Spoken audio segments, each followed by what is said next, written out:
तुमची पण साबुदाणा खिचडी जर चिकट होत असेल किंवा फडफडीत होत नसेल, अर्धवट कच्ची राहत असेल, तर खूप साऱ्या टिप्स आणि ट्रिक्स रेसिपीसहित आज मी तुमच्यासाठी खास घेऊन आलेले आहे। त्यासाठी रात्री मी 1 ते 1.5 वाटी साबुदाणा भिजवलेला आहे। एकदम बोटभर पाणी राहील एवढंच साबुदाण्यामध्ये पाणी घालायचं आहे। त्यानंतर दुसऱ्या दिवशी चांगला साबुदाणा भिजल्यानंतर एक कढईमध्ये 2 ते 3 चमचे तेल घ्यायचं आहे। तेल छान गरम झाल्यानंतर त्याच्यामध्ये आपल्याला अर्धा ते पाऊण चमचा जिरे घालून घ्यायचं आहे। त्यानंतर कढीपत्त्याची पानं 10-12 कढीपत्त्याची पानं घ्यायची आहेत आणि तुम्हाला जर साबुदाण्यामध्ये बटाटा आवडत असेल तर 2 मध्यम आकाराचे बटाटे हे बारीक असे पीस करून घ्यायचे आहेत। पातळ काचऱ्या ज्याप्रमाणे आपण बनवतो त्या पद्धतीने काचऱ्या बनवून घ्यायच्या आहेत आणि ते जे आहे तर ते तेलामध्ये फोडणीमध्ये घालून व्यवस्थित परतून घ्यायचं आहे। परतवून घ्यायचं म्हणजे काय करायचं तर तो जो पूर्ण सगळा मसाला राई वगैरे आहे तर ते सगळं व्यवस्थित मिक्स करायचं आहे आणि छान 1 मिनिट झाकण ठेवायचं आहे बंद करून।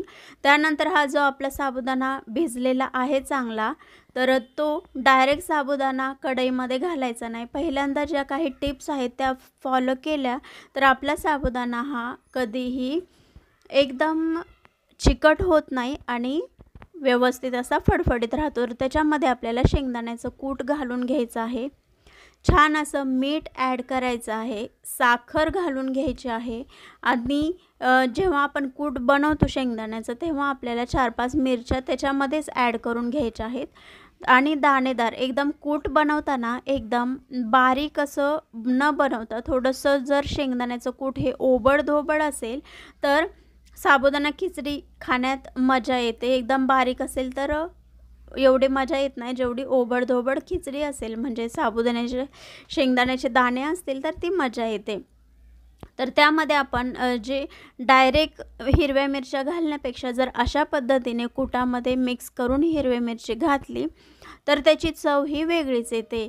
आणि हे सगळं डायरेक्ट तुम्ही जर पांढरा साबुदाणा डायरेक्ट तेलामध्ये घातला त्यानंतर जर शेंगदाण्याचं कूट वगैरे घातलं तर ते मिक्स होत नाही। त्याच्यासाठी बाहेरच आपल्याला साबुदाण्यामध्ये शेंगदाण्याचं कूट, साखर व्यवस्थित मिक्स करून घ्यायचं आहे, मीठही बाहेरच मिक्स करायचं आहे आणि मग कढईमध्ये जेव्हा आपला बटाटा शिजेल त्यानंतर आपल्याला हे जे आहे तर ते पूर्ण आपण बाहेर बनवून घेतलेलं जे मिश्रण आहे तर बटाटा व्यवस्थित असा शिजल्यानंतर आपल्याला त्याच्यामध्ये हे सगळं ॲड करायचं आहे। तर आता 2 मिनिटं झाल्यानंतर आपण ह्या काचऱ्या ज्या आहेत झाकण बंद करून ठेवल्या होत्या तर ते आपल्याला बघायचं आहे व्यवस्थित असं शिजलं का आणि त्यानंतर हे सगळं आपल्याला मिक्स केलेलं जे आहे आपण साबुदाण्यामध्ये तर तो पूर्ण आपल्याला कढईमध्ये ॲड करून घ्यायचा आहे आणि व्यवस्थित मिक्स करायचं आहे।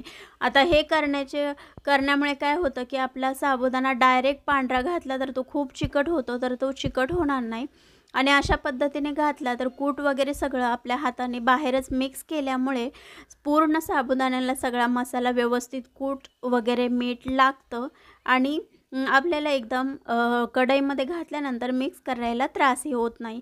तर हे 2 ते 3 मिनिटं छान व्यवस्थित मिक्स करायचं आणि झाकण बंद करून ठेवायचं।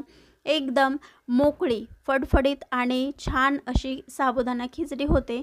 आणि साबुदाणा खिचडी झाले की नाही किंवा कशी काढायची हे कसं चेक करायचं तर इथे तुम्ही बघू शकता काही दाणे जे आहेत तर ते पांढरे आहेत पण काही दाणे हे जे आहेत ते पाणीदार झालेले आहेत। आता अशा पद्धतीने पाणीदार म्हणजे काय तर आता हे कुठेतरी जास्त डार्क व्हाईट आहे पण अशा पद्धतीने थोडंसं पाणीदार कलर आलेला आहे खिचडीला साबुदाण्याला, तर तेव्हा समजायचं की आपली खिचडी रेडी आहे। अजूनपर्यंत आपली खिचडी रेडी नाही आहे कारण आपल्याला दिसत आहेत पांढरे दाणे, ते न दिसेपर्यंत आपल्याला छान असं 2 ते 3 मिनिटं छान वाफेवर बारीक गॅसवर शिजवून घ्यायचं आहे। खूप छान टेस्टी बनते। आवडली तर लाईक करा।